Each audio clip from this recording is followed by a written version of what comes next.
Good morning students. हमने अपनी class में पिछली क्लास में पढ़ा था कि भुगतान शेष किसे कहते हैं, ये कितने, इसमें कौन कौन सी मदें शामिल होती हैं और ये कितने प्रकार का हो सकता है। उसके बाद हमारा अगला क्वेश्चन है व्यापार शेष किसे कहते हैं। व्यापार शेष होता है दृश्य मदों के निर्यात माइनस दृश्य मदों के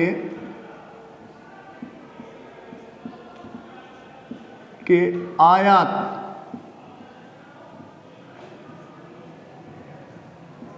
के अंतर को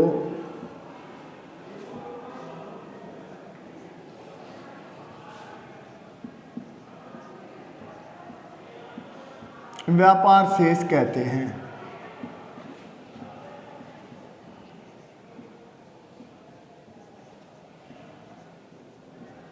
दृश्य मदों के निर्यात माइनस आयात के अंतर को व्यापार शेष कहते हैं, अर्थात एक्सपोर्ट माइनस इंपोर्ट के डिफरेंस को क्या कहते हैं, व्यापार शेष। व्यापार शेष क्या होता है, दृश्य मतलब विजिबल जो गुड्स होती हैं उनका एक्सपोर्ट माइनस विजिबल गुड्स का जो इंपोर्ट है उसके डिफरेंस को क्या कहते हैं, बैलेंस ऑफ ट्रेड। क्या बोलते हैं इसको, balance of trade, BOT, balance of trade. इसको ऐसे भी लिख सकते हैं, निर्यात माइनस आयात के अंतर को क्या कहते हैं, व्यापार शेष कहते हैं। उसके बाद हमारा अगला क्वेश्चन है व्यापार शेष और भुगतान शेष में क्या अंतर है।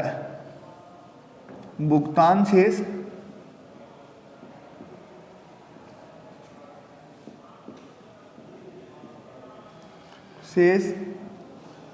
और व्यापार शेष में अंतर बताइए।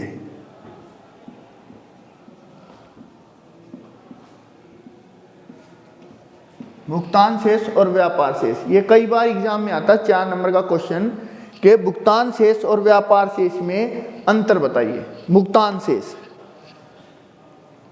यह एक विस्तृत धारणा है।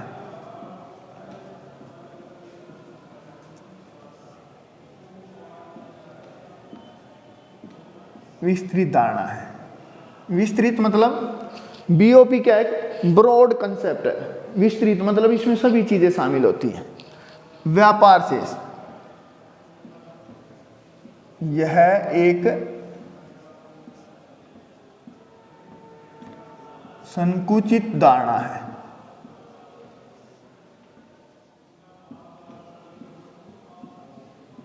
संकुचित धारणा, संकुचित का मतलब होता है नैरो कंसेप्ट। इसमें केवल क्या होता है, केवल दृश्य मदों के निर्यात और आयात को शामिल किया जाता है। सेकंड पॉइंट, इसमें सारी मदें शामिल होती हैं। इसमें सभी मदें शामिल होती हैं, जैसे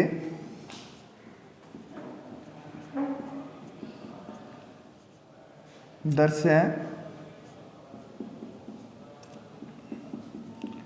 अदृश्य,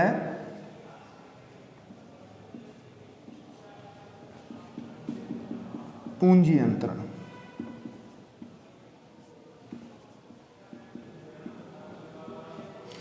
इसमें क्या होता है, सभी मदें शामिल होती हैं, मतलब विजिबल भी, इनविजिबल भी और कैपिटल ट्रांसफर भी, दृश्य भी, अदृश्य भी और पूंजी भी।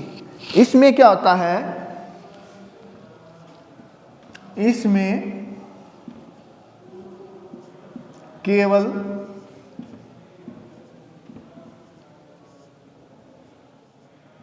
दृश्य मदों का आयात निर्यात शामिल होता है। आयात और निर्यात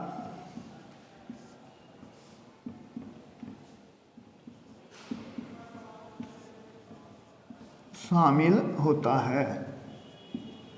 इसमें क्या होती है, केवल दृश्य विजिबल गुड्स होती हैं उनको शामिल किया जाता है, उसके एक्सपोर्ट और इंपोर्ट को शामिल किया जाता है। इसमें क्या बताया था मैंने, दृश्य अदृश्य कैपिटल ट्रांसफर, सभी जो गुड्स होती हैं, जो मध्य होती हैं, आइटम्स होती हैं, उनके एक्सपोर्ट और इंपोर्ट को शामिल किया जाता है। उसके बाद थर्ड पॉइंट हमारा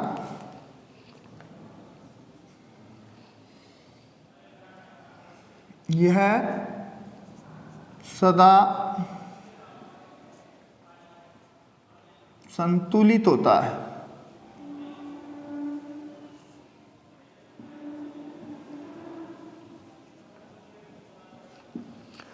थर्ड पॉइंट, यह संतुलित भी हो सकता है, संतुलित भी हो सकता है और असंतुलित भी।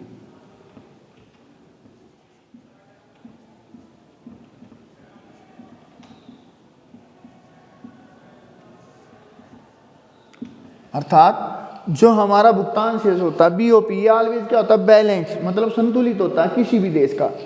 ये क्या होता है बीओटी, व्यापार शेष, ये किसी भी देश का क्या हो सकता है, संतुलित भी हो सकता है और असंतुलित भी। अर्थात क्या होता है, एक्सपोर्ट भी ज़्यादा हो सकता है और इंपोर्ट भी। उसके बाद है हमारा चौथा पॉइंट है, यह अधिक महत्वपूर्ण होता है।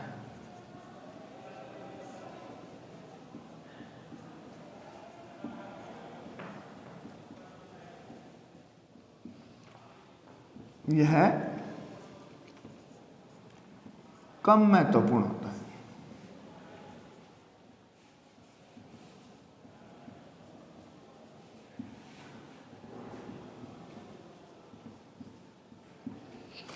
जो हमारा भुगतान शेष होता है बीओपी, ये क्या होता है, मोर इम्पोर्टेंट होता है, किसी भी कंट्री का क्या होता है, सबसे ज़्यादा महत्वपूर्ण होता है। ये क्या होता है, कम, लेस इम्पोर्टेंट होता है। क्या होता है, लेस इम्पोर्टेंट होता है। क्या होता है, लेस इम्पोर्टेंट होता है। भुगतान शेष के घाटे को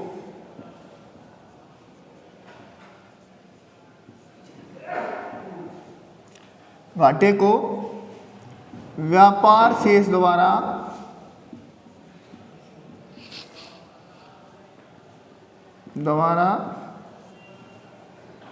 पूरा नहीं किया जा सकता।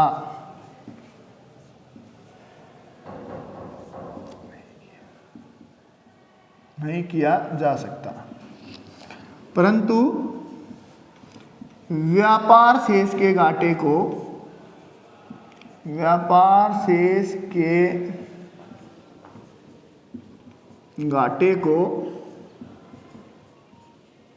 भुगतान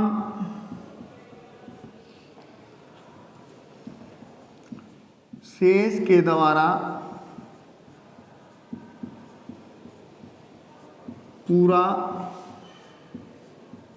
किया जा सकता है। हमारा फिफ्थ पॉइंट क्या है, अगर ये घाटे का हो ना, डेफिशिएट का हो, तो उसको बीओटी के द्वारा पूरा नहीं किया जा सकता, कंप्लीट नहीं किया जा सकता। अगर ये घाटे का हमारा डेफिशिएट का है तो इसको क्या, भुगतान शेष के द्वारा पूरा किया जा सकता है।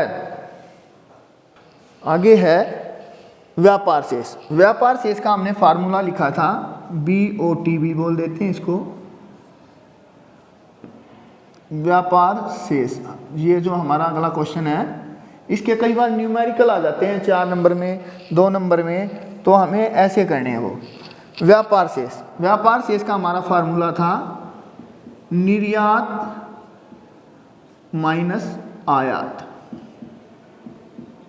Export minus import. तो इसमें हमारा सवाल आ जाता है, कई बार क्वेश्चन पेपर में पूछ लेता है कि हमारा व्यापार शेष दे देता है, क्या दे देता है, व्यापार शेष। जो हमारा बीओटी दे दिया 500 करोड़ और निर्यात दे दिया, हमारा निर्यात दे दिया 300 करोड़ तो आयात का मूल्य ज्ञात कीजिए,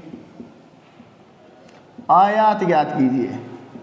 ये क्या दे दिया हमारा एक्सपोर्ट, तो इंपोर्ट का वैल्यू ज्ञात कीजिए। तो हमें क्या करना है, जो हमारा फार्मूला उसमें ऐसे ही पुट करने हैं। जैसे बीओटी की वैल्यू कितनी दे रखी है 500, कितनी दे रखी है 500, और उसके बाद निर्यात की वैल्यू कितनी दे रखी है 300, और आयात की वैल्यू हमें निकालनी है। क्या करना है, निकालनी है। तो क्या करेंगे हम, जो हमारी टर्म है ये, इसको यहाँ ले आएंगे। क्या ले आएंगे, यहाँ 500 माइनस 300, 500 माइनस 300, तो हमें क्या निकालना है, आयात। तो ये क्या हो गया, 500 में से 300 गए 200 माइनस आयात। तो आयात की वैल्यू कितनी होगी, आयात की वैल्यू होगी माइनस 200 करोड़, माइनस 200 करोड़। क्यों, हमारा व्यापार शेष, जो हमारा व्यापार शेष था बीओटी 500 था, 300 का हमने क्या कर दिया निर्यात, तो कितना रह गया माइनस का 200 करोड़। अगर कई बार क्या कर देता है, निर्यात की वैल्यू निकालनी है और आयात की वैल्यू दे रखी है, तो क्या करेंगे हम, BOT balance of BOT balance of trade, निर्यात माइनस आयात, निर्यात माइनस आयात। तो क्या होगा, बीओटी की वैल्यू कितनी है 500, निर्यात एक्सपोर्ट की वैल्यू हमें फाइंड आउट करनी है, और ये आयात की वैल्यू कितनी है 300। तो क्या करेंगे, 300 इस साइड आ जाएगा, 500 प्लस 300, तो हमारी जो निर्यात की वैल्यू है, जो हमारी एक्सपोर्ट की वैल्यू वो कितनी होगी 800 करोड़, कितनी होगी 800 करोड़। तो हमारा एक्सपोर्ट कितना हो गया 800 करोड़। तो इस टाइप के कई बार न्यूमेरिकल पूछ लेते हैं। आगे का हम आपको अगली क्लास में बताएंगे। धन्यवाद।